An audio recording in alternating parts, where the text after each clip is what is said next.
Hello, Jeff Zwerink here, and welcome back to Give and Take, the segment of our show where we explore important scientific ideas to see whether they validate the truth of Christianity. Today I'm joined by Pat McGuire, and we're going to explore whether studies in geology point towards a creator or not. Pat, it's good to have you here today. Thank you, Jeff. So I know you have a background in mechanical engineering, a master's in mechanical engineering, but you've been doing work in petroleum geology for the better part of 4 decades. So you've done a lot of geological studies. And so my question to you is, as you studied geology and learned about how this earth works, do you find evidence pointing towards a creator? Actually, the answer to that is a profound yes. It's amazing to me that it's taken 4 billion years to get this earth prepared for the human race.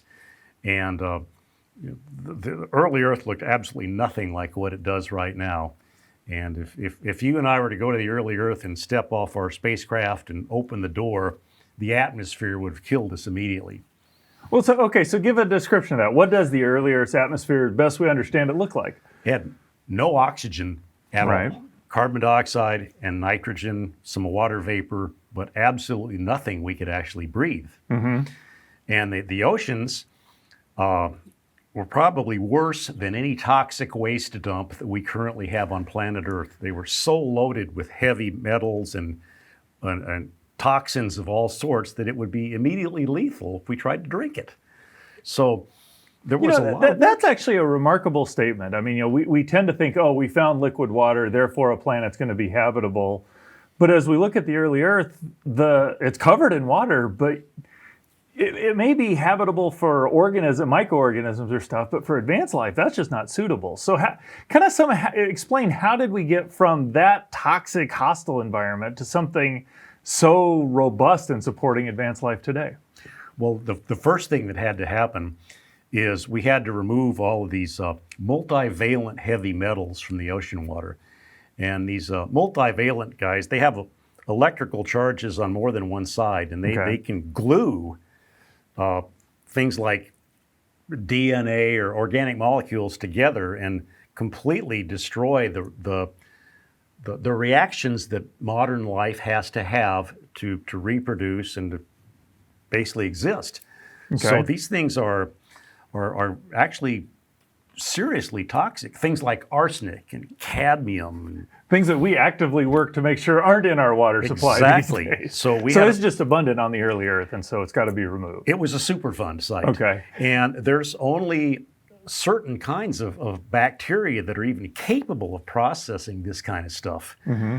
And it's pretty sophisticated biochemistry. I'm not a biochemist, but all this stuff had to happen to get the oceans ready for even normal bacteria to survive. So you've got the early Earth there. You've got this kind of incredibly toxic environment, yet there is this life that will transform this toxic environment into something more akin to what we're seeing today. That seems to be a hallmark of design, if you will. It's like it's a creator set it up that way. And it not only removed the stuff from the early oceans, but it concentrated all these toxic minerals into ore deposits that then we could mine later. So it actually set us up for modern civilization by removing all these toxins and making them basically mineable ore bodies. Yeah, that's interesting, because it could just be that they're all excluded or sequestered in the bottom of the earth, but so whatever these organisms were did it in such a way that we can utilize it today. So I mean, there's part of me as a kind of a minimalist, if you will. It says, okay, so what's the big deal? We don't have any of these metals around. Does that really impact us, or how would that impact us if we didn't have these around? Well, let's pretend, for example, we didn't have copper that was all down in the core. Well, it's kind of hard to imagine electricity, power generation, and transmission without copper. So really, the concentration of these ores and these metals is actually really important for the civilization that we largely take for granted today. And there's another resource that has been concentrated, and that is hundreds of millions of years worth of mostly phytoplankton and zooplankton, but sometimes bigger organisms as well. And they become buried deep down. Mm-hmm. They're cooked into something that we use a lot, and that is hydrocarbon, gas or oil.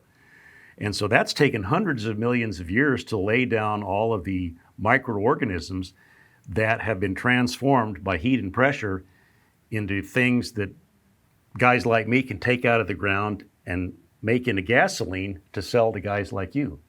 So let me explore that a little bit here, because you start talking about millions of years, and I know there are some Christians who will get a little tense about that, and I don't want to spend a long time talking about that, but what kind of interact with that a little bit, because it seems like the mechanism for producing this takes a long time. It has this design feature to it, but it seems to conflict, at least with some people, in the way the Bible describes things. How do you wrestle with that issue? The earth is an incredibly complex system.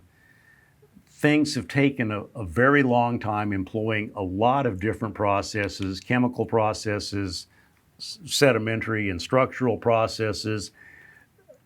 There's really no way to get to the planet we have today in a short amount of time. So if I'm sharing, for example, with a non-Christian about the earth, it's not young, it is old. That's kind of the base premises we have to communicate with the non-Christian. So it's a way of, at least in looking at that, you're able to interact on the grounds that the non-Christian will readily accept, but also bring in this idea that the processes that we agree are happening point towards there being a design or something, that there's a purpose in what's going on. Absolutely. And there's one of the things that amazes me is how many ways this whole thing could have gone off the tracks, and we would not have a planet that was fit for advanced civilization today. For example, the Earth has had liquid water on the surface now for 4 billion years. That's a long time. And that's a very long time. And it's almost impossible to design a system that would preserve liquid water for that long. Especially in the midst of all these transitions where the oceans are being cleaned, the atmosphere is being changed, new organisms. It's remarkable that the temperature has stayed stable for liquid water for that long. Yes. And sometimes it's actually required the living systems. So it's not just the geology or the planetary physics, but also the biology that made everything go just right so that we could be here today. We could have these materials like copper and oil and things like that that are absolutely essential for our civilization. Well, thanks, Pat. I really do appreciate your comments.